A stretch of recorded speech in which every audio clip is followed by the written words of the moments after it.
Blimey, that's great, Jesse. So, Axel works out, you talk to your cards, and Adrian, what do you do with your free time? I look at clouds. Oh, and what do you do when you're looking at the clouds? Oh, you know. I should kill someone I love to gain ultimate power. That would make me king. Normal stuff.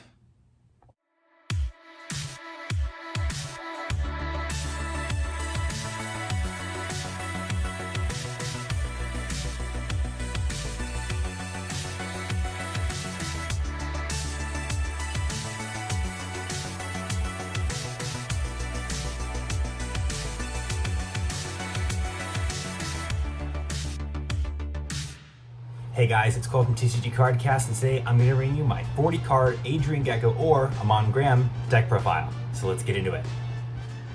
So Amon Garam is one of those interesting characters in Yu-Gi-Oh! GX. He isn't really a main member of the plot. He kind of has his own plot point going on. In fact, he ultimately has nothing to do with the plot, and he doesn't help either side until it sort of serves his motives. He allows the dual bracelets to continue to siphon people's energy because he sees it as a way to further his goals. He decides to team up with Yubel, even though that doesn't ultimately go anywhere outside of he just needed a reason to get Exodia.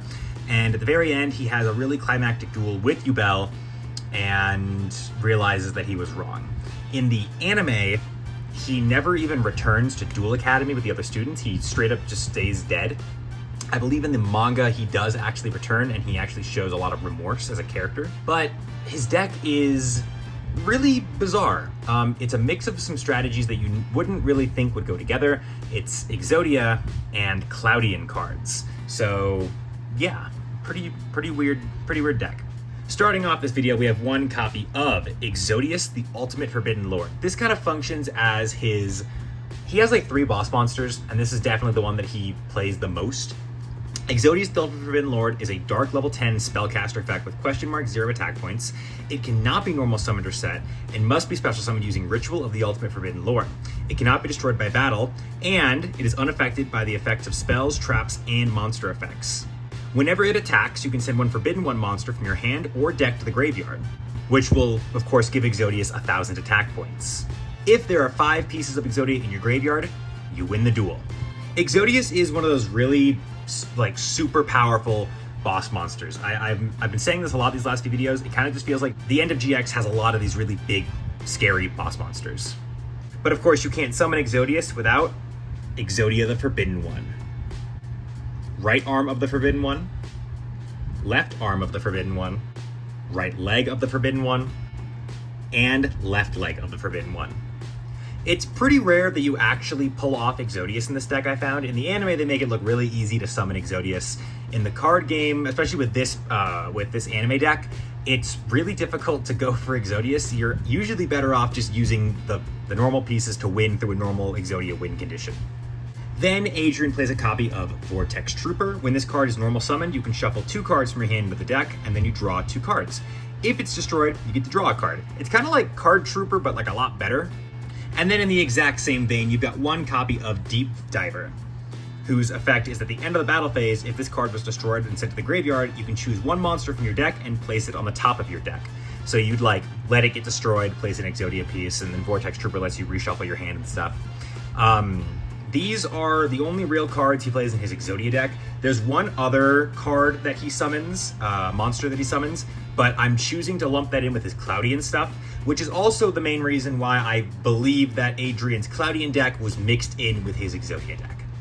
That specific monster being Fog King, one of my favorite anime cards of all time. Fog King is a water level 8 with 0/0. It's a spellcaster. If you control Fog Castle, you can normal summon this card without tribute. When this card is in attack position, negate the effects of all other monsters on the field other than this card. When this card attacks a monster your opponent controls, you can have both this card and that card's attack become 1 during the damage phase only. Seems really niche, but there's a lot of cards that combo with Fog King that make him a much more formidable opponent in battle. As for his Cloudian cards, I went ahead and I'm actually using the real life effect of Cloudian Eye of the Storm because in a rare case, this boss monster is actually better than it is in the anime. Its effect is this card cannot be destroyed by battle. If this card is in face-up defense position, you destroy it. When this card declares an attack, change the battle position of all face-up monsters except Cloudian monsters. And of course, it's got 3,000 attack points. It's a wind level 8 aqua. Really, really powerful monster. Then we've got a copy of Nimbus Man. Nimbus Man's got the effect that it can't be destroyed by battle. If this card is in face-up defense position, you have to destroy it.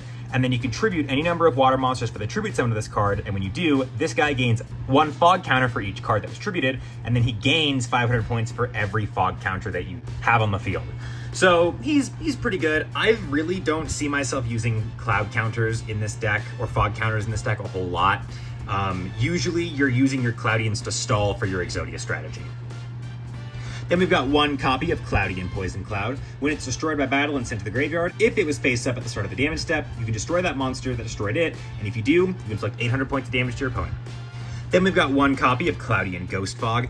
You don't take any battle damage from battles involving this card, and if it's destroyed by battle, you distribute new fog counters onto the field up to the level of the monster that destroyed it. So, there's that. Then we just have 2 copies of Sheep Cloud, which is when it's destroyed, it summons 2 Sheep Cloud tokens. On to the spells. The first card we have to show off is one of the most complicated anime spells I've literally ever seen. It does not surprise me that this card was omitted from the TCG, and that they just gave Exodius the effect that it can just summon itself.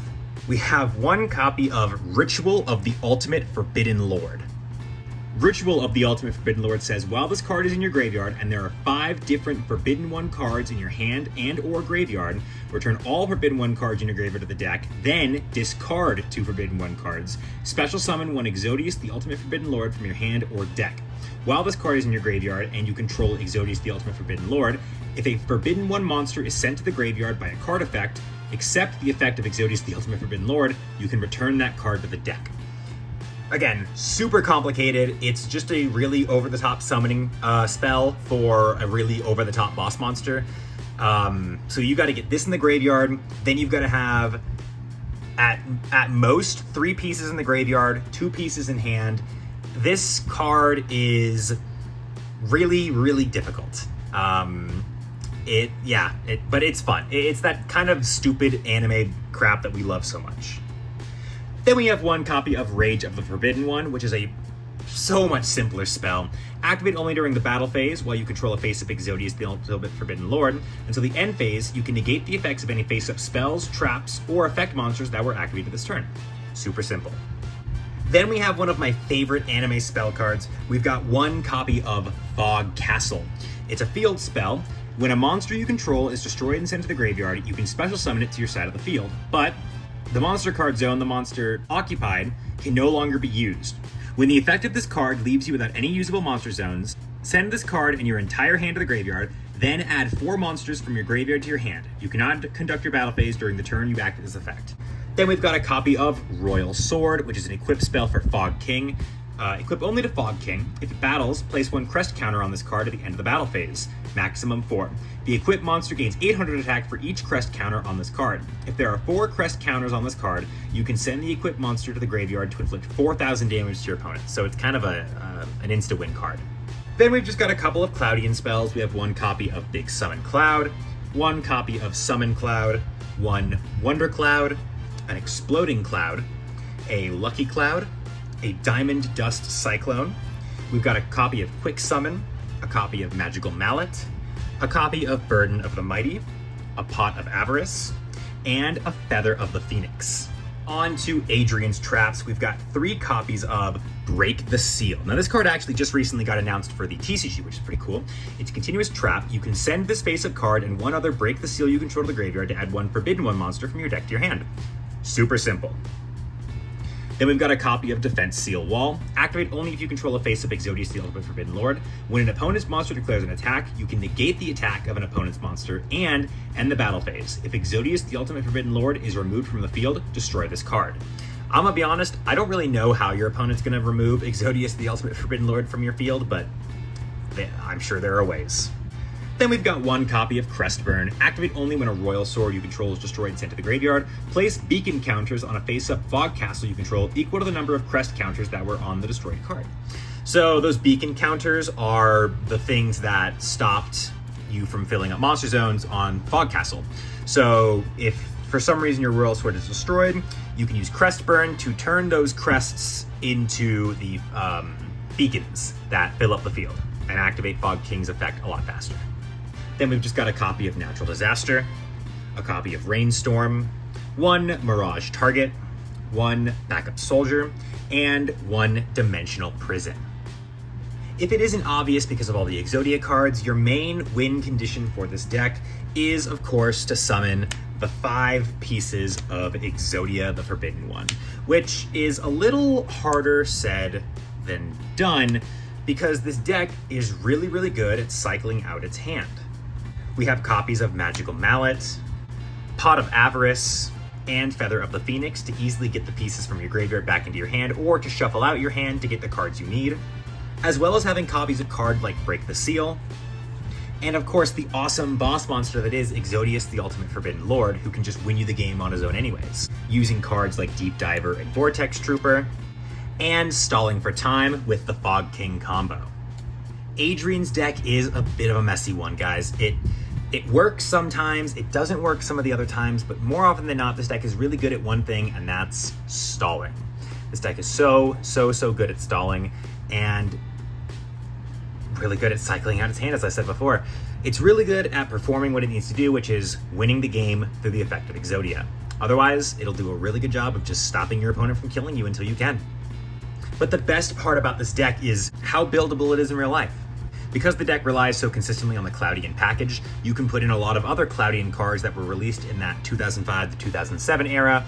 You can throw in a couple more spell cards like Graceful Charity, Pot of Greed, and now that we have cards like Break the Seal coming to the game, you can even include Break the Seal. And of course, Exodius is a lot easier to summon in the normal card game, so I'm sure this deck is a lot easier to play when you're playing with normal TCG rules. But that was my 40 card Adrian Gecko or Amon Garam deck profile. If you guys enjoyed it, hit the button in the center of the screen to subscribe on the spot. Go down into the comment section to tell me what you guys want to see next. And go down into the description, check out the link to our Discord and the link to the other character deck profiles. This has been Cole from TCG Cardcast. Peace out, guys.